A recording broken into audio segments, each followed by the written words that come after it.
नमस्कार, मैं हूं गौरव श्रीवास्तव। खबर दोपहर चर्चा में आप सभी का बहुत बहुत स्वागत है।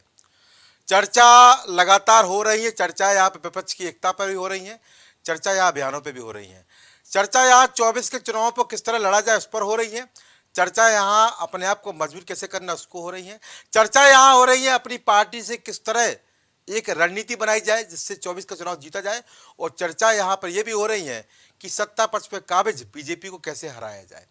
खैर, चर्चा अहम है, पर यहाँ पर चर्चा शायद जनता के मुद्दों पर नहीं होती है, क्योंकि जनता के मुद्दों पर चर्चा का समय अभी नहीं है। ये मैं बात इसलिए बोल रहा हूँ क्योंकि यहाँ तमाम तरह के अभियान चलाए जा रहे हैं। बीजेपी हमेशा अपने आप को 24 घंटे चुनावी मोड में रहने वाली पार्टी बताती है और कहती है कि हमेशा हम जनता की सेवा के लिए खड़े रहते हैं, पर यहाँ पर फिलहाल अभियान चल रहे हैं। चाय पे चर्चा, टिफिन पे चर्चा, रैलियाँ, हर राज्य जिलों में प्रेस कॉन्फ्रेंसेस और जनता से संबंध बनाने के लिए संवाद अभियान, महाजनसंपर्क अभियान। इसके साथ साथ सबसे महत्वपूर्ण कड़ी, यानी कि बीजेपी की सबसे महत्वपूर्ण कड़ी ये कि बीजेपी जानती है कि अगर चुनाव जीतना है तो बूथ लेवल पर सबसे ज़्यादा मजबूत होना होगा। इसको लेकर एक अभियान और चलाया जा रहा है। वो अभियान 3 दिन चलेगा। वो अभियान रहेगा 27 जून से 30 जून तक। वो रहेगा बूथ अपना बूथ मजबूत अभियान। यानी अगर बूथ पर अपने आप को मजबूत कर लिया तो यहाँ पर नुकसान नहीं होगा बल्कि जीत हासिल होगी, क्योंकि हमने देखा है कि बीजेपी की व्यवस्था के तहत यहाँ पर छोटे छोटा कार्यकर्ता भी बड़े पद पर पहुँचता है, और व्यवस्था बूथ को मजबूत करने की ऐसी कि देश के केंद्रीय गृह एवं सहकारिता मंत्री अमित शाह भी पन्ना प्रमुख बनते हैं। पन्ना प्रमुख यानी एक पेज के वोटर लिस्टों का नाम। खैर, यहाँ पर चर्चाएं चलती रहती है, पर यहाँ पर जो चर्चा है मेरा बूथ सबसे मजबूत अभियान चलाने जा रही है। पर यहाँ पर जिस तरह बीजेपी अभियान चला रही है, ऐसी ही उम्मीद हम जरूर करेंगे कि जो सत्ता पक्ष के जो विपक्ष है, चाहे समाजवादी पार्टी हो, चाहे कांग्रेस हो, चाहे आम आदमी पार्टी हो, चाहे रालोद हो और चाहे बसपा हो, सभी यहाँ पर चढ़ाएंगे। पर यहाँ पर उनका अभियान फिलहाल विपक्षी एकता को मजबूत करने में लगा है। तो एक तरफ यहाँ पर है मेरा बूथ सबसे मजबूत अभियान, और दूसरी तरफ वहां पर है विपक्ष का मजबूत करने का अभियान। महत्वपूर्ण चर्चा विषय है और हमारे साथ मेहमान जुड़ चुके हैं। आपको रूबरू करा दूं, विवेक श्रीवास्तव प्रवक्ता भाजपा से अपनी बात रखेंगे, कपिल श्रीवास्तव प्रवक्ता सपा के रूप में अपनी बात रखेंगे, और तरुणिमा श्रीवास्तव प्रवक्ता आपके रूप में अपनी बात रखेंगे। आप सभी का इस कार्यक्रम में बहुत बहुत स्वागत है। तो मेरा पहला सवाल रहेगा, वो रहेगा विवेक श्रीवास्तव से। अब कपिल भाई पहले मुस्कुरा दिए, कोई मुस्कुराहट की बजाय बाद में पूछूंगा उनसे। खैर, विवेक श्रीवास्तव, मैं समझ गया हूँ वजह क्या है कि विवेक श्रीवास्तव क्या देखते हैं मेरा बूथ सबसे मजबूत, यहाँ पर अभियान चलाए जा रहे हैं, और इस अभियान के माध्यम से भोपाल में 3000 से ज़्यादा कार्यकर्ता जुटेंगे। प्रधानमंत्री इस कार्यक्रम में रहेंगे। प्रदेश से भी, उत्तर प्रदेश से भी 500 कार्यकर्ता जा रहे हैं, और बड़ी संख्या में पदाधिकारी जुड़ेंगे वर्चुअल रूप से। कहा जा रहा है ये अभियान बूथ को मजबूत करने के लिए और बूथ स्तर पर कार्यकर्ताओं को जीवंत करने के लिए, उत्साह भरने के लिए शुरुआत की जा रही है। कैसे देखते हैं अभियान को, और जो विपक्ष अभियान चला रहा है एकता का, उसको कैसे देखते हैं? देखिए गौरव जी, भारतीय जनता पार्टी जी बूथ को मजबूत करके चलती है। जी हमें खूब अच्छी तरह मालूम है जी कि ईवीएम में जो चीजें जाती है जी तो बूथ से ही जाती है। अच्छा और बूथ मजबूत रहेगा जी तो ईवीएम में जो आंकड़े दिखते वो भी हमारे मजबूत रहेंगे। अच्छा और इस चीज को हम अपनी योजनाओं में लेके चलते हैं। जी हमारा बूथ सबसे मजबूत, अच्छा पन्ना प्रमुख, जी इस तरह की जो रचनाएं हमने बनाई है जी उसमें हम बहुत कड़ाई से अमल करते हैं। जी उसी क्रम में ये कार्यक्रम नरेंद्र मोदी जी की उसमें होने जा रहा है, जी और उसके परिणाम में आपने देखे, गुजरात चुनाव में देखा अभी पिछले समय आपने, और आगे भी आपको देखने को मिलता रहेगा। हमने हिमाचल और कर्नाटक में भी देख लिया। हाँ, ठीक है, बिल्कुल। अच्छा अच्छा जहाँ तैयारी अच्छे से होगी वहाँ अच्छा दिखेगा, जहाँ तैयारी अच्छे से नहीं होगी वहाँ परिणाम भी अच्छे नहीं मिलेंगे। बिल्कुल। इसको कहने में कोई गुरेज नहीं होना चाहिए। जी जी और उन कमियों से हमने सबक लिया, तैयारी अच्छे से कर रहे हैं, हम लोग जुटे हुए हैं, अच्छा काम जारी है। अब अच्छा है एक बात विपक्ष की एकता की। जी तो विपक्ष की एकता इस तरह से परवान चढ़ेगी ये तो वक्त बताएगा। अच्छा बीजू जनता दल उसमें से निकल चुकी है। चंद्रबाबू नायडू का उसमें पता नहीं चल रहा है जी। और हमको तो लगता है कि तेलंगाना से बीआरएस का भी उसमें कुछ मामला समझ में नहीं आ रहा। अच्छा। जिन लोगों को नीतीश बाबू एक करना चाहते हैं उनके आपस में भी बहुत से किंतु परंतु है। और रही सही कसर आम आदमी पार्टी की उस शर्त ने पूरी कर दी है जो उस अध्यादेश पे मदद मांग रहे हैं। अच्छा। और उससे ज्यादा काम कर दिया है आम आदमी पार्टी की बिहार इकाई ने। अच्छा। जो पोस्टर वहां छापे गए हैं अरविंद केजरीवाल को प्रधानमंत्री पद के उम्मीदवार बताते हुए और नीतीश जी को नरेंद्र मोदी जी का साथी बताते हुए, अच्छा। ये सारी चीजें बताती है कि विपक्ष में कितने किंतु परंतु है। और उसमें ममता जी भी शामिल है। अच्छा। सूचना मिल रही है कि तो आपको इसको लेकर करके घबराहट हो रही है कि आपको अच्छा लग रहा है कि हाँ विपक्ष एकजुट हो रहा है? हमें नहीं, हमें ना घबराहट हो रही है ना खुशी हो रही है। हाँ, हम थोड़ा आनंद में जरूर है। आनंद में है, वही हमें लगा कि आनंद में इसलिए है कि जो लोग बीजेपी को कोसते कोसते जाकर के इकट्ठा होने की कवायद हो रही है वो कवायद हमें कई परवान चढ़ते नहीं दिख रही है। अच्छा। सबके इतने किंतु परंतु हैं। चलिए पूछ लेता हूँ। ये हाड़ी, ये खिचड़ी पकड़े वाली दिख नहीं रही है और हम अपने काम में लगे हुए हैं। चलिए। खुद मजबूत करने के काम में लगे हुए हैं, जनता तक अपने कार्यों का प्रचार प्रसार में लगे हुए हैं। अच्छा। लेकिन जो भी कुछ होता है वो जनता के बीच से ही निकल के जाता है। चलिए विवेक श्रीवास्तव। और इस बात से किसी को इनकार नहीं हो सकता कि जनता के बीच सबसे ज्यादा उपस्थिति 365 दिन 24 घंटे भारतीय जनता पार्टी के कार्यकर्ताओं की ही रहती है। अच्छा। अच्छा, छोड़ते नहीं जनता को, कहीं से भी उसको निकलने का मौका नहीं देते। मैं समझ गया आपकी बात को। ठीक है, आपका अपने अभियान चल रहा है, विपक्ष भी अभियान चला रहा है, अपने आप को एक करने का दिक्कत नहीं होनी चाहिए। अब आपको आनंद मिले या तकलीफ हो, खैर वो आप ही बेहतर जानते होंगे। प्रवक्ता सपा कपीस भाई, ईवीएम का नाम भी इन्होंने शुरुआत में ले लिया। अब ईवीएम का मुद्दा तो आप उठाएंगे वो तो उसमें कोई संशय नहीं है। पर जिस तरह से इनका बूथ मेरा बूथ सबसे मजबूत अभियान इनका शुरुआत होने जा रही है, तो क्या मान के चलें कि आने वाले समय में क्या समाजवादी पार्टी 20 तरह के बड़े अभियान चलाएगी? क्योंकि अभी हमने देखा है कि लगातार अखिलेश यादव सक्रिय होकर जो अपने कार्यकर्ताओं को प्रशिक्षण भी दे रहे थे, शिविर भी आयोजित किए गए हैं। इसके अलावा लोक जन आंदोलन यात्रा भी उनकी निकली थी, लखीमपुर गए थे, हरदोई गए थे। और फिलहाल अब यहाँ पर विपक्षी एकता को फीकने का बुजुल, जो जिस तरह एक करने का जो बिगुल है, वो भी लगातार अखिलेश यादव फूकते नजर आए थे। और यहाँ पर हमने देखा है कि कलकत्ता में भी बात की थी और फिलहाल यहाँ बिहार में एक साथ एक जोड़ने को प्रयास किया जा रहा है। कैसे देखते अभियान को, कैसे देखते विपक्षी एकता को? हमारा बूथ सबसे मजबूत जी, ये जो इनका स्लोगन है जी, ये जुमला है। जुमला है, लीजिए। इसलिए जुमला है जी, ये सरकार में है जी, और सरकार में काम बोलना चाहिए। अगर काम बोलेगा जी, तो बूथ तो अपने आप मजबूत होगा। जी। काम आपका बोला नहीं अच्छा। तो आप करेंगे क्या? अच्छा। चक्कर ये है, अच्छा। देखिए जब आप काम नहीं करते हैं जी, तो कभी कभी दुर्भाग्य से बूथ मजबूत की जगह जनता का बूट मजबूत हो जाता है, लीजिए।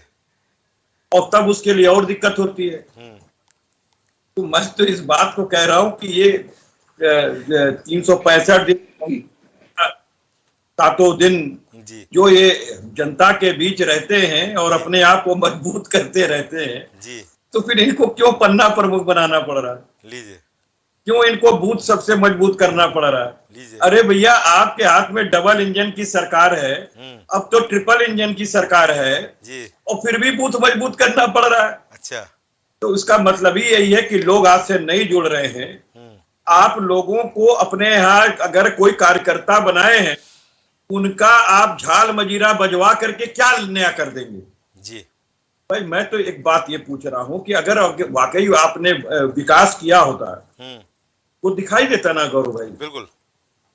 और मुझे आज बड़ी प्रसन्नता है, आप सोच रहे थे कि मैं क्यों मुस्कुरा रहा हूँ। जी, जी, तो मैं इसलिए मुस्कुरा रहा हूँ कि मैं वैश्विक न्यायाधीश भगवान श्री चित्रगुप्त जी के जी, कर कमलों में पुष्प अर्पित करके ये बात कहता हूँ जी, कि जिस तरीके से आपके प्राइम टीवी पे जी आज हम चित्रगुप्त वंशज बैठे हैं, जी ठीक इसी तरीके से अलग अलग सरकारों में भी हम लोग मंत्रिमंडल में भी दिखाई दें, बिल्कुल ताकि जनता की ज्यादा बेहतर सेवा हो सके। जी बिल्कुल क्योंकि इस कुल ने जितने भी नाम राजनीति में आए हैं, जी उन्होंने अपना काम छोड़ के केवल जनता का काम किया है। तो जी। वो दिन कब आएगा यही देखना है, जी। और हर पार्टियों को भी ये चीज देखना चाहिए। बिल्कुल, बहुत अच्छी बात विवेक कही जी, आपने। सबसे ज्यादा तो भार आपके ऊपर है। जी आप सत्ता में हैं, जी प्रदेश की एक कार्यकारिणी में कायस्थ बंधु नहीं है। जी भाई मैं आपसे ये गिला शिकवा करने का अधिकारी हूं, जी क्योंकि मुझसे तमाम लोग मिलते हैं और इस बात को कहते हैं बहुत बड़ी बात कि है। कायस्थों को साथ लेकर के उनका अपना साथ सबका विकास करते हैं, लेकिन कायस्थों के लिए कोई सम्मान नहीं है भारतीय जनता पार्टी में। जी कोई एक मंत्री बता दी जी कि जो आपने कायस्थ बना दिया हो। जी आपका एक केंद्र में मंत्री था रविशंकर प्रसाद जी, जो इस समय सहबाले बने हुए जी हैं बिल्कुल मोदी जी के, जी उनको बताते हैं कि वो दूल्हे हैं। तो मुझे आप बताइए वो सहबाला कहां चला गया, जी क्यों चला गया? जी तो सबसे बड़ी बात यह है कि जिस भारतीय जनता पार्टी को जी कायस्थ कुल ने अपने रक्त से सींचा है, जी चाहे वो आरएसएस के अंदर या भारतीय जनता पार्टी के अंदर, जी तो मंत्रिमंडल में ये बात क्यों नहीं दिखती है? जी और ये कायस्थों की पीड़ा नहीं है भाई साहब, ये जी। पूरी जनता की पीड़ा है। जनता भी कायस्थों के साथ है, बिल्कुल। क्योंकि जानते हैं कि कायस्थ कुल के लोग मंत्री बनेंगे जी तो कभी भी भ्रष्टाचार नहीं होगा। जी ये हम लोगों के पूर्वजों ने जी अपनी जो ख्याति रखी है, ये उसका असर है, लीजिए। और हम लोग का व्यवहार भी ऐसा ही होना चाहिए। बिल्कुल होना चाहिए। मैं तो आपसे मांग करता हूं जी। कि आप भारतीय जनता पार्टी से कहिए जी। कि कम से कम केंद्र में 2-4 जी। और 2-4 कम से कम उत्तर प्रदेश में, जी। क्योंकि उत्तर प्रदेश में 8% कायस्थ जी। हैं और 8% कायस्थों ने से 7% कायस्थों ने आपको वोट दिया बिल्कुल है। दिया है जी इसलिए आप जवाबदेह हैं और आपको जवाब देना पड़ेगा। ये जी। पन्ना प्रमुख बनाने से ये बूथ सबसे मजबूत तभी होगा जी जब आप कायस्थों का सम्मान करेंगे। जी बहुत अच्छी बात कही कपिल भाई, बहुत अच्छी बात कही। अपने अपनी बात भी रखी और साथ साथ उस वर्ग की बात भी कर ली जिसको लेकर लगातार उपेक्षित किया जा रहा है। बहुत अच्छी बात कपिल भाई। तरुणा श्रीवास्तव आम आदमी पार्टी से कैसी दिखती हैं मेरा बूथ सबसे मजबूत? आप भी लगातार अभियान चलते रहते हैं, लगातार संघर्ष करते रहे हैं, चाहे बिजली की बात हो, चाहे सफाई की बात हो, चाहे जनता के मुद्दों की बात हो। अब यहाँ पर जिस तरह से मेरा बूथ सबसे मजबूत अभियान बीजेपी चलाने जा रही है 27 से 30 जून तक बड़ी संख्या में, बड़े उत्साह के साथ, आम आदमी पार्टी इसको कैसे चुनौती देगी? आम आदमी पार्टी क्या ऐसा कुछ और अलग करने वाली है? क्या ऐसी कोई रणनीति बनाने वाली है जिस तरह बीजेपी को यहाँ पर चुनौती दे सके? तरुणिमा। देखिए, बूथ पर मैं अभी बात करती हूँ। पहले मैं भाजपा के जो प्रवक्ता है उसने एक बात कही कि जी। विपक्ष एक साथ मीटिंग कर रहा है, जी। ये आपस में लड़ते हैं लेकिन मीटिंग करते हैं। जी। तो मैं इनको भी बता दूं कि एक विचारधारा, अपनी राजनीतिक विचारधारा अलग हो सकती है, अपनी पार्टी की विचारधारा अलग हो सकती है, जी। लेकिन एक मंच पर जब देश को बचाने की बात आती है तो एक मंच पर सब जुट जाते हैं, जी। एकजुट होते हैं। जी। अब इनकी बात ले लीजिए, जहाँ येदियुरप्पा को ये पोस कर कर्नाटक में जी। पोस रहे थे, उन्हीं के साथ सरकार बना लेते हैं। जी। असम में हेमंत विश्वकर्मा जी से वो जी। पोस रहे थे, के जी। साथ ये सरकार बना लेते हैं। जी। और मामा जी से जाकर पूरे कोस के उनके साथ सरकार बना लेते हैं। जी। तो ये कोसते हैं, उसके बाद उन्हीं के साथ सरकार बना लेते हैं। अच्छा। ये पीडीपी को कोसते हैं और पीडीपी के साथ जाकर कश्मीर में सरकार बना लेते हैं। तो ये अपने गिरबान में नहीं झांकते कि दूसरी पार्टियों को, दूसरी विपक्षी पार्टियों को ये कोसने का काम करते हैं और सिर्फ उन पर तंज कसने का काम करते हैं। और 365 दिन ये सिर्फ चुनावी मोड में रहते हैं, इनके पास जनता के लिए कुछ नहीं है। अब उत्तर प्रदेश की बात आ गई, आज सहारनपुर में योगी का प्रोग्राम हो रहा है इतना बड़ा, वहां पर मुसलमानों को अपनी तरफ करने की बात हो रही है जी। लेकिन सिर्फ 1% ही कुछ मुसलमान गए, हो सकता है उनको कुछ ले दे के बुलाया गया हो, अच्छा। उसे कुछ बेवकूफ बना के बुलाया गया हो। अदरवाइज मुझे लगता नहीं कि इन्होंने अभी तक जनता के लिए कोई काम किया। अब बिजली की समस्या ले लीजिए, अभी बिजली की समस्या से आप बलिया में लोग मर गए, गोरखपुर में मर गए, आप क्या कहते हैं, नहीं, उनके मंत्री बोल रहे हैं वो मरते रहते हैं, वो मंत्री बोल रहे थे, मंत्री का बयान आया था कि ऐसी घटनाएं होती रहती, मृत्यु होती रहती है। यही तो इनकी बेशर्मी है कि ये जनता जनता के लिए नहीं सोचते, सिर्फ हाँ। अपने बूथ के लिए सोचते हैं। सिर्फ ये बूथ मजबूत इनके हर 6 महीने के बाद बूथ मजबूत की बात आ जाती है। हाँ। लेकिन इन्हें ये नहीं मालूम कि जनता पे अगर ये काम करेंगे तो जनता अपने आप वोट करेगी। क्या बात है। आप दिल्ली में अरविंद केजरीवाल की सरकार, आम आदमी पार्टी की सरकार, सिर्फ आम आदमी पार्टी की सरकार, केजरीवाल की सरकार है जो गारंटी देती है, कहती है हमने काम किया है तो हमें वोट करिए जी। हमने काम किया है तो वोट करिए। और दिल्ली की जनता ने तीसरी बार आम आदमी पार्टी को चुना, अच्छा। अरविंद केजरीवाल को चुना। अच्छा। तो हम अपने काम की राजनीति में जीते हैं। अच्छा। ये भी अगर काम करेंगे तो ये बूथ मजबूत करने की हर महीने का प्रोग्राम नहीं करना पड़ेगा। जनता के टैक्स के पैसे को ऐसे ही अपने प्रोग्रामों के लिए उड़ाएंगे। अच्छा। सिर्फ पैकेट बनाकर उसमें मोदी का नाम लिख कर नहीं जनता को बेवकूफ बनाने का काम करेंगे। ठीक। सिर्फ जनता को बेवकूफ बनाने का काम हो रहा है। और सबसे खराब बात आज, मतलब सबसे दुखद बात आज जो हुई है जी। वो ये कह रहे हैं कि जो माफी वीर है वो यूपी की किताबें हैं उसमें उनका नाम, उनकी जीवनी लिखी पढ़ाई जाएगी। इतनी शर्म की बात है। ये पढ़ाई जाएगी कि अंग्रेजों के मुद्दा आ गया, माफी मांगी थी चिट्ठी जी। 3 बार चिट्ठी लिखकर माफी मांगी थी। अच्छा। वो तो गांधी जी नहीं होते तो छूटते भी नहीं। उसके बाद बाहर जाकर उन्होंने 53 रुपए का वजीफा लिया और उसके मुखबिर बने अंग्रेजों के। अच्छा। क्रांतिकारियों के मुखबिर, क्रांतिकारी कहाँ छिपे हुए ये सब बताने का काम करते थे। अच्छा। ये देशद्रोही, पूछ लेता हूँ ये जीवनी बताई जाएगी, तरुणमा जी, अब बच्चों को पढ़ाई जाएगी। आप इस देश को आप किस मोड़ पे ले जा रहे हैं? अच्छा ठीक है, पूछ लेता हूँ। विवेक श्रीवास्तव, सवाल हमारी पार्टी का, देश को किस मोड़ पे ले जा रहे हैं, किसकी किताबें पढ़ाने में शामिल कर रहे हैं, किसके पाठ्यक्रम को पढ़ने के लिए भेज रहे हैं, किसको शामिल कर रहे हैं, क्यों कर रहे हैं? और अगर आपने बेहतर काम किया होता तो आपको जनता के बीच तमाम अभियान न चलाने पड़ते। ये सवाल आपसे प्रवक्ता सपा भी पूछे हैं और प्रवक्ता आप भी पूछ रही हैं कि अगर आपने काम किया होता तो अभियान की जरूरत ही नहीं है। जनता स्वयं जानती है आपने काम किया नहीं, अब अपना ढोल मजीरा लेके आप इस तरह का प्रोपेगेंडा रच रहे हैं। विवेक श्रीवास्तव, जवाब आपको देना है। देखिए गौरव जी, हमारे बूथ मजबूत के अभियान से जी, जिस तरह के बयान हमारे विपक्ष जी के मित्रों के आ रहे हैं जी, इससे ये बात तो साफ है कि इनको इस कार्यक्रम को लेके बेचैनी है। अच्छा, बेचैनी है। बूथ हम अपना मजबूत कर रहे हैं, दर्द हमारे मित्रों को हो रहा है। अच्छा। दूसरी चीज ये कह रहे काम नहीं किया। हमने रिकॉर्ड मात्रा में प्रधानमंत्री आवास दिए गरीबों को। गरीबों को आवास देना हमारे विपक्ष को काम नजर नहीं आता। अच्छा। आयुष्मान योजना में गरीबों का इलाज हो रहा है, उसको ये काम नहीं मानते। अच्छा।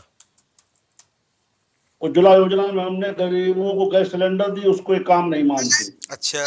कार्ड से कहां कौन से गरीबों को हॉस्पिटल में शौचालय दिया गया, उसको ये काम नहीं मानते। जी। जो भी योजनाएं हमने गरीबों के लिए लाई हैं इलाज करा उसको रहा ये है। काम नहीं मानते। अच्छा।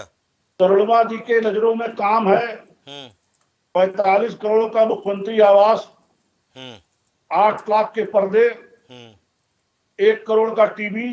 अच्छा। और कहा विदेश से जो टाइल्स संगमरमर आए थे वो काम, तो ये इसको एक काम समझ सकती है। अच्छा। ऐसा काम आम आदमी पार्टी को मुबारक। उतने में जितना मुख्यमंत्री के आवास पैसा लगा, अच्छा, उतने पैसे में करोड़ों गरीबों के पक्के मकान बन जाते। अच्छा। अच्छा। हमें उस गरीब के पक्के मकान की चिंता है। मुख्यमंत्री के आवास में वियतनाम का अरे भाई, वो तो अब व्यवस्था हो चुकी है चेष्टा नहीं है कि लोग लाखों का सूट ही पहनते हैं। हमने तो वो युग भी देखा है कि लाल बहादुर शास्त्री 2 जोड़ी कपड़ों में रहते थे, वो भी देश के प्रधानमंत्री थे, देवी ब्रिट्स के मुख्यमंत्री थे। तमाम यहाँ पर हमने देखे हैं। हमने यहाँ पर एपीजे अब्दुल कलाम को भी देखा है, पूर्व राष्ट्रपति को भी देखा है, उनके साधारण जीवन को भी देखा है। तो यहाँ पर तो किसी की तुलना किसी से नहीं कर सकते हैं विवेक भाई। हमने तो वो राजनीति भी देखी है कि लोग यहाँ पर अपने आप को किस तरह प्रस्तुत करते थे, जनता के लिए समर्पित रहते थे। पर आज की राजनीति हम देख रहे हैं कि किस तरह से प्रोपेगेंडा, किस तरह से प्रचार और किस तरह अपने आप को मेंटेन करने का प्रयास किया जा रहा है। उसमें कोई पार्टी पीछे नहीं है। आप हमारी पार्टी पर आरोप लगा रहे हैं तो आपकी पार्टी भी पीछे नहीं है। थोड़ा अपना भी स्तर देख लीजिए। हम तो आरोप नहीं लगा रहे, हम तो बता रहे भाई काम हम अपना काम बता रहे हैं, हम इनका काम बता रहे हैं। जी इन्हें हमारा काम नहीं दिखाई देता, हम तो इनके काम को संभाल दे रहे हैं। बता रहे भाई कि इनकी नजर में काम ये है, अच्छा इनकी नजर में गरीब को शौचालय बनना काम नहीं है, अच्छा गरीब का मकान बनना काम नहीं है, गरीब को गैस सिलेंडर देना काम नहीं है। हाँ। इनकी नजर में काम है मुख्यमंत्री का 45 करोड़ का आवास बनना, 8 लाख के पर्दे उसके बोल घर में दीजिए। 1 करोड़ की टीवी लगना काम है, अच्छा 8 लाख के पर्दे लगना काम है। अच्छा तो भाई हो सकता है इनको काम अच्छा लगता हो, हमें तो अच्छा। गरीब का घर बनाने में मजा आता है। अच्छा हम गरीब का घर बना रहे हैं, बनाते रहेंगे अच्छा। जब तक हर गरीब को छत मुहैया नहीं करा देंगे, हमारा ये काम तो चलता विवेक रहेगा। विवेक श्रीवास्तव, यहाँ पर कपिल श्रीवास्तव सभा प्रवक्ता ने सवाल ये पूछा है कि जब आपने, तनुमा जी प्लीज, मैं आपको मौका दूंगा अभी। तनुमा जी, यहाँ पर कपिल श्रीवास्तव ने सवाल आपसे यही पूछा था कि अगर आपने आयुष्मान कार्ड बनाया है, आवास बनाए हैं, इतनी मेहनत आपने की है, जनता के लिए संघर्ष किया है, जनता को राहत पहुंचाई है, तो फिर अभियानों की जरूरत क्या है? कपिल भाई यही तो पूछ रहे थे आपसे। बिल्कुल प्रश्न उनका जायज है। जी देखिए जी हमने काम किया है, हमारे काम की चर्चा हम ही करेंगे, हम ही करेंगे। अच्छा हम नहीं करेंगे तो कौन करेगा? अच्छा, जिसको आवास मिला ये उसको पता नहीं है कि आवास मिला है कार्यकर्ताओं आपको? जी नहीं बिल्कुल मिला है, उसको बताना पड़ेगा कि आपको आवास मिला है। ये जी ये चर्चा अगर हम अपने काम की नहीं करेंगे तो हमारे काम की चर्चा समाजवादी पार्टी के नेतृत्व करने से रहे, बिल्कुल सही बात है, आम आदमी पार्टी के नेतृत्व करने से रहे। जी तो ये जनता के बीच जाके चर्चा हमें करनी है। इस अच्छा। चर्चा के दौरान जब हम जाएंगे जी तो हमें जनता से फीडबैक भी तो मिलेगा। अच्छा बिल्कुल सही बात है। उसी में दो प्रसन्न होंगे, 2 नाराज होंगे, 2 दुखी होंगे। अच्छा। उनको मनाने का वक्त भी मिलेगा, अच्छा अवसर भी मनाने जा मिलेगा। रहे हैं, मनाने जा रहे हैं कपिल भाई। ये 2024 की रणनीति के लिए अगर हम मैदान में उतर रहे हैं जी तो हमें सबको साथ लेके चलना है। चलिए भाई ठीक है, जैसे प्रधानमंत्री, रुक जाइए मेरी बात पहले मत लीजिए। बोलिए बोलिए। प्रधानमंत्री आवास है, जी किसी ग्राम सभा में 100 लोगों को मिला, जी 50 रह गए, जी उनको एक हिसाब हमें नहीं मिला, जी उनको अगली सूची में भी शामिल करवाना है, अच्छा उसका भी प्रयास करना है हमारे लोगों को। जी हम अगर समाज में नहीं बैठे, उनके बीच नहीं जाएंगे, चर्चा में नहीं रहेंगे, उनकी बारे में बात नहीं करेंगे, चलिए ये रास्ता कहाँ से बनेगा? ठीक है, बहुत अच्छी बात है, जरूरी है संपर्क, जरूरी है, संवाद जरूरी है। ठीक है, संवाद के लिए यहाँ पर मेहनत हो रही है। कपिल भाई जवाब मिल गया आपको? मनाने जा रहा है, जो रूठे उनको मनाएंगे भी, और जो अब तक वंचित रह गए हैं उनको भी मिलेंगे और संवाद स्थापित करेंगे। गलत क्या है? नहीं, ये तो परिवार में होना चाहिए जी कि जो रूठे उसको मनाइए, ये तो अच्छी बात है ना। जी। विवेक भाई करें, हम तो प्रोत्साहन दे रहे हैं इनको। अच्छा देखिएगा कुछ काफी इको हो रही है जी, अभी, आवाज सही की कहा। जाए जी कपिल हाँ। भाई की। जी जी बोलिए। तो मैं तो विवेक भाई को बधाई दे रहा हूं कि बूथ मजबूत कीजिए, जी लेकिन अगर भौतिक रूप से जनता को दिखा नहीं जी तो ये समझ लीजिए कि कहीं जनता बूट ना मजबूत कर ले। लीजिए तो ये सब चीजें होती रहती है, नोक झोंक मनाइए, जी लेकिन उनको क्या बताइएगा जी कि प्रधानमंत्री आवास के लिए आप देते हैं 2.25 लाख रुपया, जी और मैं विवेक भाई को दे रहा हूं 2.25 लाख रुपया। अच्छा हाँ, हमारे यहाँ जी एक गरीब काम करने आती है, उसके लिए मकान बनवा के दे दें। अच्छा उसके लिए एक कमरा, किचन, लेटरिन, बाथरूम, इनको 2 लाख रुपए दे रहे हैं। जमीन खरीद भी लें और बना भी दें। लीजिए तो सबसे बड़ी चीज ये है जी कि उसमें से भ्रष्टाचार इतना है जी कि जो इनके पार्षद जहां हैं वो भी पैसा खा रहे हैं, अच्छा है ना, अडूडा वाले भी पैसा खा रहे हैं। जी वो चढ़ावा चढ़ाते चढ़ाते 1 लाख रुपया हो जाता है। लीजिए अब चक्कर ये है जी कि गरीब करे क्या? ले दो आपको जो मिल रहा है भागते भूत की लंगोटी भली करो। अच्छा अच्छा, अब मैं दूसरी चीज कह रहा हूँ जी विवेक भाई, आप ही वाली बात पे लीजिए जो आप तरुणिमा जी से कह रहे थे, जी मैं कुछ आपसे प्रश्न पूछ लूं। जी ये वो हमको जादू की झप्पी बता दीजिए जी जिसमें 9 वर्ष की सरकार वाली पार्टी विश्व की सबसे अमीर पार्टी बन जाती है और देश गरीब हो जाता है। लीजिए ये हमें बता दीजिए। अच्छा दूसरा हमें ये बता दीजिए कि देश में ऐतिहासिक रूप से कभी आरबीआई के नियमों में परिवर्तन नहीं किया गया, लेकिन आप सेक्शन 7 और सेक्शन 8 में परिवर्तन करके आपने 5 बार में 3.5 लाख करोड़ रुपया निकाल लिया। हिसाब कहाँ है? जी अब तीसरी बात पूछ रहा हूं, जब प्राइम मिनिस्टर डिजास्टर फंड पहले से मौजूद था तो प्रधानमंत्री जी को कोरोना काल में अपने लिए एक आपातकालीन फंड बनाने की क्या जरूरत थी जी, पीएम केयर फंड। जिसका ऑडिट नहीं हो सकता है। जी हाँ जी। और मैं बता रहा हूँ 85 लाख करोड़ रुपया आपने इन्हीं 9 वर्षों में उठा लिया इंफ्रास्ट्रक्चर के नाम पर विदेशों से, और पूरे 65 साल की सरकार जिसमें कि अटल बिहारी जी की भी सरकार शामिल थी, मात्र 51 लाख करोड़ रुपए। और पूर्ववर्ती सरकारों ने दिया क्या?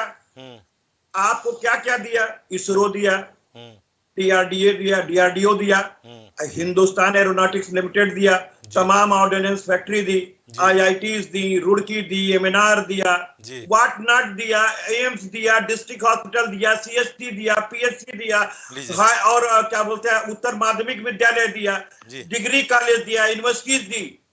आपने इन 85 लाख करोड़ से क्या दिया ये बताना पड़ेगा आपको। बता दीजिए। और जो 5 लाख करोड़ रुपए आप ये जो कर्जा उठाए हुए हैं 1.5% पे जी, वो तो बाकी कर्जे 50 पैसे पे थे, ये आप 1.5% पे उठाए हैं। लीजिए 5 लाख करोड़ रुपया जो आप भर रहे हैं जी, ये आप डिसइन्वेस्टमेंट करके दे रहे हैं, जो पूर्ववर्ती सरकारों ने अपनी जो पब्लिक कंपनियां बनाई थी, पब्लिक सेक्टर बनाया था, उनको बेच बेच करके, तो ये कहां उड़ा रहे हैं। और तीसरी बात, जब देश के अंदर संसद भी मौजूद है, आधुनिक जो है लोगों के भवनों भी मौजूद हैं, तो आपने ये कॉरिडोर का योजना 20,000 करोड़ रुपए का देश का पैसा क्यों नुकसान किया? और तीसरी बात बताइए, ये देश भारत जो है किसानों का देश है जी, ये दिखना चाहिए कि हम किसानों के देश से किसानों के लिए काम हो। प्रधानमंत्री जी ने अपने लिए जो हवाई जहाज खरीदा है जिससे वो अमेरिका गए हुए हैं वो 8,000 करोड़ रुपए का है। ये फालतू खर्चा आपने क्यों किया? और 25-25 लाख का वो सूट पहनते हैं, वो कहां से आया था? जब चाय बेच रहे थे तब का पैसा था क्या? तो ये सब आपको बताना पड़ेगा। और ये भी बताना पड़ेगा कि भारत माता की सेवा जी करने में क्या माँ जो है वो बाधक बनती है? उन्होंने अपनी माँ को कभी भी जीवन में अपने साथ ना सीएम आवास में रखा ना पीएम आवास में रखा। और लाल बहादुर शास्त्री सबको साथ लेके चलते थे, क्या वो देश के लिए काम नहीं करते थे? उन्होंने बड़ा भारी भ्रष्टाचार कर दिया था। और ये भारत माता ने लिख के कह दिया है क्या कि राष्ट्रवाद तभी होगा जब आप अपनी माँ का ख्याल छोड़ करके भारत माता का ख्याल करो। क्या बात। तो ये सब पर हमको जवाब। ठीक है, बेसिया से जवाब दे लीजिए, फिर तरुण जी को लेता हूँ। बहुत सवाल है आपसे। देखिए गौरव जी, जी, लाल बहादुर शास्त्री जी का गृहस्थ जीवन था। अच्छा। और नरेंद्र मोदी जी का एक प्रचारक जीवन है। अच्छा। इन दोनों जीवनों के अंतर को समझना चाहिए। समर्पित कर दिया देश को उन्होंने। तो सभी तरह से स्पष्ट कर दिए। कई बार जो बोलिए प्रधानमंत्री के हवाई जहाज, किसान, तमाम मुद्दों की उन्होंने बात उठाई जी। प्रधानमंत्री ने पूरा जीवन अपने देश को समर्पित किया। कैसे बन गए? उनका 55 वर्ष जीवन श्रेष्ठ रहेगा ये बताइए जी। हम लोग को टेक्नोलॉजी कराइए, हम लोग भी बनाएंगे। आवाज ठीक करा दीजिए जी। कपिल जी की आवाज ठीक करा दीजिए जी। कपिल जी आवाज ठीक जाए जी। क्या बोल रहे हैं? बोले कपिल भाई कुछ पूछ रहे थे आप। कपिल भाई पूछिए। मैं ये कह रहा हूँ कि हमको केवल एक टेक्नोलॉजी बता दीजिए प्रभु, हम आपके लिए करबद्ध निवेदन कर रहे हैं कि 9 वर्ष में अपनी पार्टी को विश्व की सबसे अमीर पार्टी कैसे बनाया जाता है। पहला सवाल इनका यही हमको फार्मूला बता दीजिए। फार्मूला बता दीजिए, ये भी बना लेंगे। गौरव जी, हम दुनिया की सबसे बड़ी पार्टी है। अच्छा। सबसे बड़ी कार्यकर्ताओं की संख्या हमारे पास है। अच्छा। हम पार्टी को अपनी मां मानते हैं जी। तन समर्पित, मन समर्पित और ये जीवन समर्पित के आधार पे अच्छा। हम भारतीय जनता पार्टी को आगे लेके बढ़ते हैं। अच्छा। हम उन लोगों में से नहीं हैं जी जो कांग्रेसियों की तरह पार्टी की संपत्ति को भी नेशनल हेराल्ड की तरह हड़प जाए। अच्छा। फिर टेक्नोलॉजी नहीं बता मौका लगा वो पार्टी की संपत्ति को भी हड़प जाते हैं। अच्छा। हमें मौका लगा, हमने हर जिले में कार्यालय बनाए, प्रदेश में बनाए। इसकी फीस ही नहीं है तो आप विश्व की अमीर पार्टी कैसे बन गए? आप तो मिसकाल से कार्यकर्ता बनाते हैं और आप क्या सदस्यता रसीद नहीं है? बिल्कुल नहीं है। आप नहीं है तभी ना आप मिस कॉल से बनाते हैं।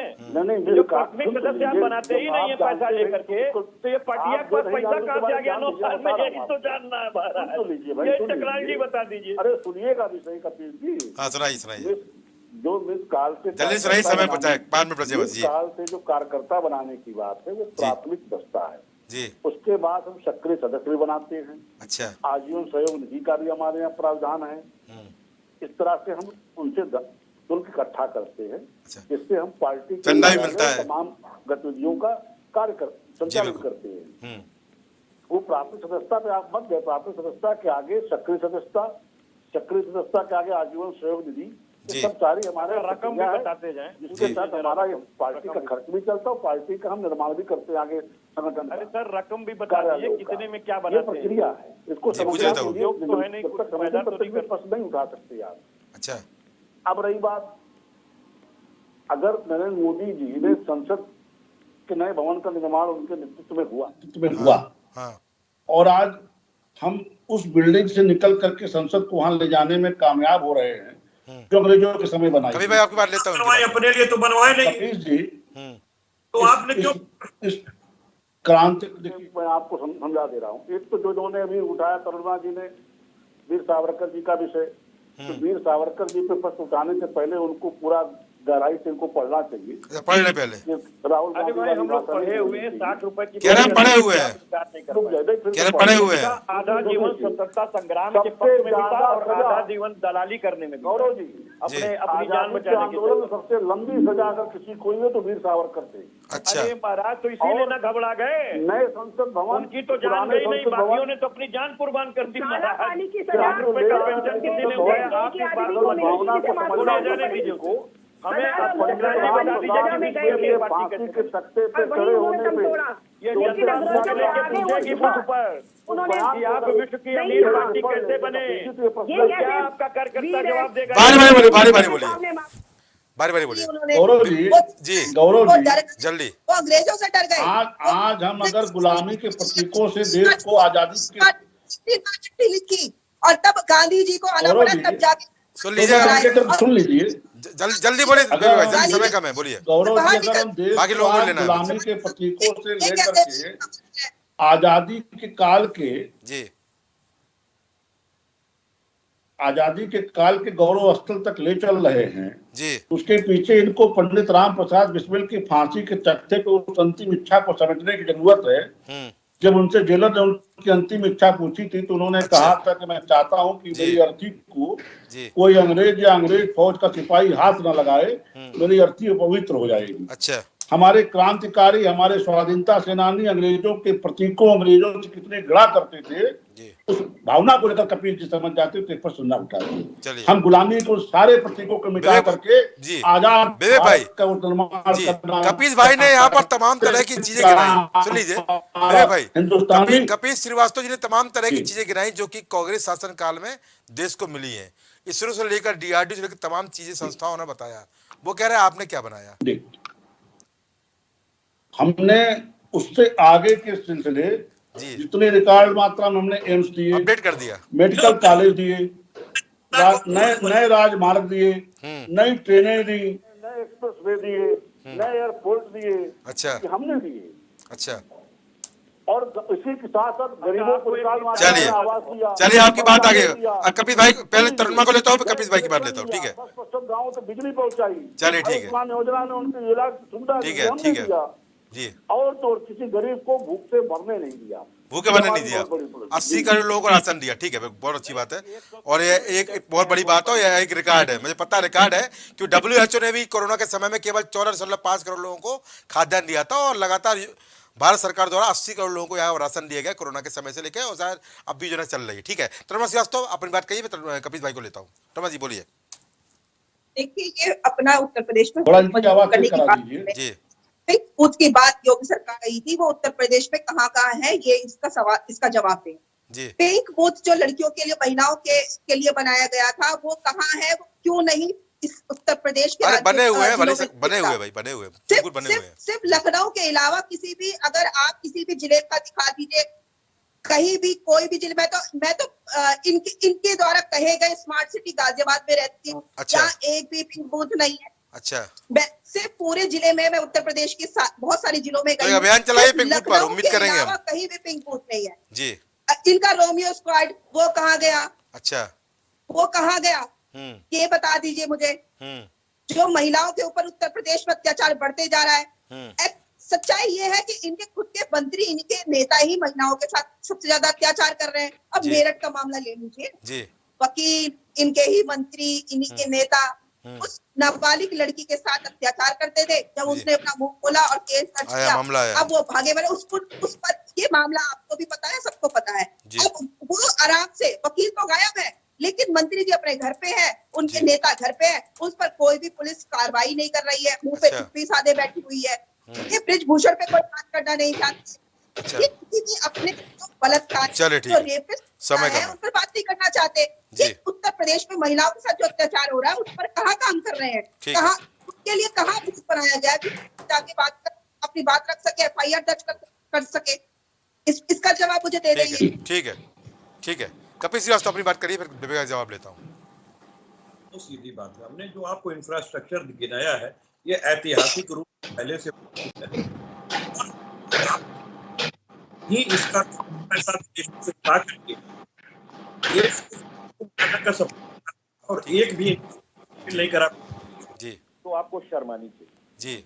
आपने 4 टाइम्स मोर हमारे बच्चों की फीस बढ़ाई है जी। चाहे वो आप लॉ के अंदर देख लीजिए, चाहे आप CA के अंदर देख लीजिए, चाहे आप डॉक्टरी की फीस देख लीजिए, इंजीनियरिंग की फीस देख लीजिए, 4 टाइम्स मोर आपके गवर्नमेंट के अंदर जी।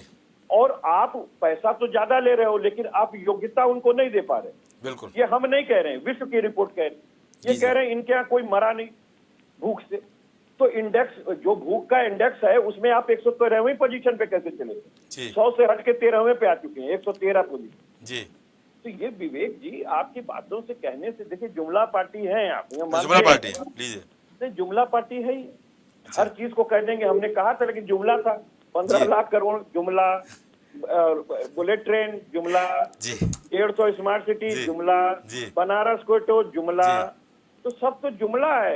ये जो किसानों के लिए 2022 में दुगना कर रहे थे जुमला, किसानों का बिजली का बिल माफ, अभी जो ये लेके आए थे हमारे विधानसभा के लिए कि किसानों के बिजली का बिल माफ और जनता के बिजली का बिल हाफ, कहाँ है?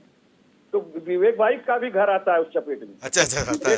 विवेक भाई हम ही लोगों के समाज से आते हैं, हम लोग जानते हैं कि हम लोग हैंड से लेके माउथी तक हैं, क्योंकि सदैव जो है सादगी भरा जीवन जिया है। इसीलिए हम लोग अब प्रधानमंत्री नहीं बन पाएंगे। 25 लाख का सूट कहाँ से लाएंगे, ड्रामा कहाँ से करेंगे?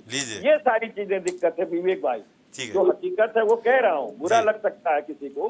हम ये कह रहे हैं 3 तलाक पे तमाम कानून आप बनवा रहे हैं, लेकिन जो बहन बेटियां बिना तलाक के छोड़ी गई हैं, उन पर कोई कानून आना चाहिए कि नहीं आना चाहिए? उन पर भी कोई कानून ले आइए, वो भी तो हमारी बेटी है, बिल्कुल है, जिनको बिना तलाक के छोड़ रखा गया है और कभी हाल चाल नहीं लिया जाता है।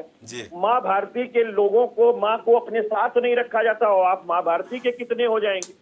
जिसका अपने भाई हैं आप उनको सहायता नहीं कर पा रहे, जिनके सगे भाई हैं उनका हाल चाल नहीं। उनकी एक बेटी कैंसर से मर गई और उसका इलाज दिल्ली में नहीं हो पाया, पता नहीं कौन सा आयुष्मान भारत चला रहे थे जब वो चीन के दौरे पे थे हुजूर आला।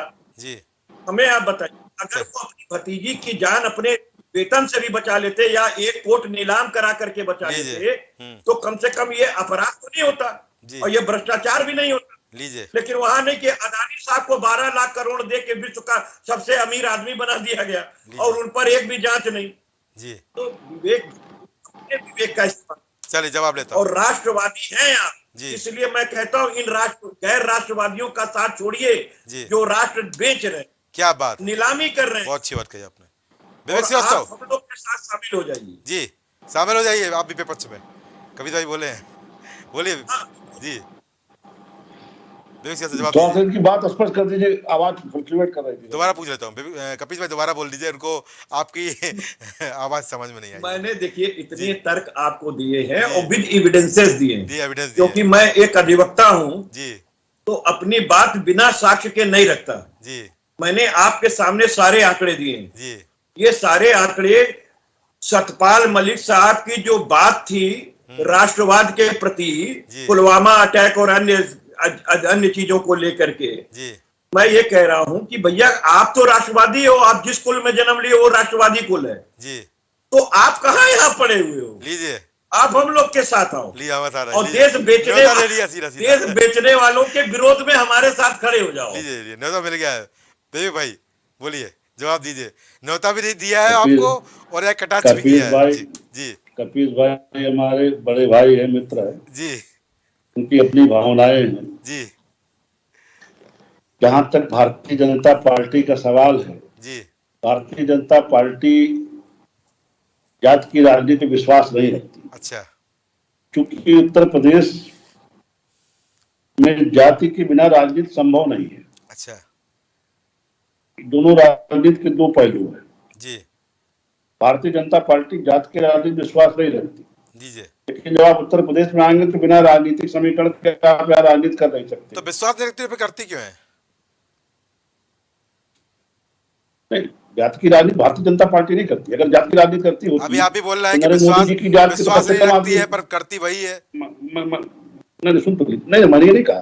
भारतीय जनता पार्टी जात की राजनीति विश्वास नहीं करती। जी अगर हम जात की राजनीति करते तो नरेंद्र मोदी जी प्रधानमंत्री न होते। उनकी जात कितने लोग हैं पूरे देश में? अच्छा अच्छा। अब रही बात उत्तर प्रदेश की विषय है कि कपिल सिंह कुछ बोल रहे हैं आपकी बात पर, कपिल सिंह कुछ बोल रहे हैं आपकी बात पर। 10 सेकंड की एक टंकी लगा दो। बोलिए कपिल भाई बोलिए। विवेक भाई, हाँ चित्रगुप्त वंशी आपकी पार्टी में शहादत दिए हैं जी। अगर आप जात की राजनीति नहीं करते हैं जी तो कायस्थ कुल में कोई ऐसा नहीं था आपके यहाँ नेता जिसको मंत्री बनाया जाए, जिसको जो है प्रदेश के अंदर अध्यक्ष उपाध्यक्ष सचिव बनाया जाए? जी लीजिए। क्यों नहीं बनाया गया जी? और अगर नहीं बनाया गया तो इस जात के को अपनी बातें छोड़ देनी चाहिए। इसने तो सर्वथा देश में विकास दिया है। जी जी बोल लीजिए, बताइए क्यों नहीं बनाया? बता दीजिए। ये जाति में सवाल किया है में नहीं है, अपराध में शायद ही कोई व्यक्ति मिलेगा इस कास्ट का जी। आखिर इनको क्यों नहीं बनाया गया आपके? जी जी ये बताइए मुझे जी। उत्तर प्रदेश की प्रदेश कमेटी में ओम प्रकाश श्रीवास्तव जी हैं जी। अरे महाराज वो नहीं है ओम प्रकाश, भ्रम नहीं। आप भाजपा में हैं और भाजपा की गलत बात कर रहे हैं। वो अनुषांगिक विंग में है जी। मैं मेन कैडर की बात कर रहा हूं। इतने बड़े मंत्री आपके बने हुए हैं, एक भी कास्ट क्यों नहीं है? जी जी। अरे अरुण सक्सेना जी तो हैं भाई, को झटक के निकाल दिया गया केवल कास्ट को। अरे कह रहे अरुण सक्सेना राज्य मंत्री है भाई, पर राज्य मंत्री अरुण सक्सेना बोल रहे हैं। अरे अरुण वे बताइए कि सिद्धार्थनाथ सिंह को क्यों हटाया गया? लीजिए। जो गोरखपुर में गैस कांड हुआ था उसके लिए तो आशुतोष टंडन जिम्मेदार थे, उनकी कुर्बानी क्यों ली गई थी? बताइए। देखिए ये किसी कुर्बानी का विषय नहीं है, ये मुख्यमंत्री का फैसला होता है कि अपने मंत्रिमंडल में किसे स्थान दे किसे ना दे। इसी तरह ये प्रदेश अध्यक्ष का फैसला होता है किसे अपने कमेटी में रखे किसे ना रखे। चाहे केंद्र में चाहे जी। क्या रविशंकर प्रसाद जी भ्रष्टाचारी थे, क्यों हटाए गए? लीजिए। मैं सपा में हूं लेकिन मैं कास्ट कुल में जन्म लिया हूं। लीजिए। जब किसी एक अच्छे व्यक्ति को मंत्रिमंडल से हटाया जाएगा तो मैं तो ऐसे खुलेआम बोलूंगा। लीजिए। आप बताइए रविशंकर प्रसाद ने कौन सा किया था? सुप्रीम कोर्ट के लर्नेड काउंसिल हैं जी और देश हित में उन्होंने बहुत कुछ कुर्बानियां दी हैं। लीजिए। उनको क्यों हटाया गया? लीजिए। ना आपने उनको अपनी संस्था में कोई पद दिया है और ना आपने मंत्रिमंडल में उनको जगह दिया है। जवाब दीजिए। वो बेचारे झूठ मूठ सहवाला बने घूम रहे हैं। लाखड़ी कमेंट बताइए, जवाब दीजिए। गौरव जी, समाज के प्रतिनिधि के तौर पर मैं कपिल जी की पीड़ा को समझता हूँ। अच्छा। लेकिन चूंकि ये मंत्रिमंडल में किसे स्थान देना किसे नहीं देना ये प्रधानमंत्री का विवेक होता है। अच्छा। और यहाँ पर मुख्यमंत्री का विवेक है। अच्छा। तो उन्हें जब उनकी आवश्यकता लगेगी उन्हें रखेंगे। चलिए। इसी तरह प्रदेश की कमेटी में किसे स्थान देना किसे नहीं देना ये अध्यक्ष का विवेक है। गाय समाज से मेरी अपील है कि विवेक भाई की जो वेदना है वो सुन लें कि जब उनको मन करेगा तब रखेंगे, यानी जब चाहेगा तब यूज करेगा गाय समाज को और जब चाहेगा फेंक देगा। ये कपिल श्रीवास्तव नहीं होने देंगे। लीजिए। ये तो मैं नहीं होने दूंगा। लीजिए। मेरी आवाज जहां तक जाएगी मैं ये बात लड़ूंगा। लीजिए। मैं जिस कुल में जन्म लिया हूं क्या उस कुल के लोगों पर दायित्व तो नहीं है क्या मेरा? लीजिए। मैं सबको साथ सबका विश्वास वाली पार्टी से पूछ रहा हूँ, कहाँ सबका साथ सबका विकास सबका विकास? लीजिए। जवाब दीजिए भाई, चर्चा खत्म करता हूँ, फिर समय बहुत हो गया क्या जी। और मैं सुन नहीं पाया इनका, स्पष्ट कर दीजिए। इन्होंने कहा है कि कायस्थों सर अन्याय नहीं होने देंगे, जहां तक उनकी आवाज जाएगी आवाज उठाएंगे, और ये सबका साथ सबका विकास के नारा जो आप बोलते हैं ये सबको साथ लेके नहीं चलते हैं जी। नहीं, देखिए, सब लोग का साथ सबका विकास भारतीय जनता पार्टी में ही होता है।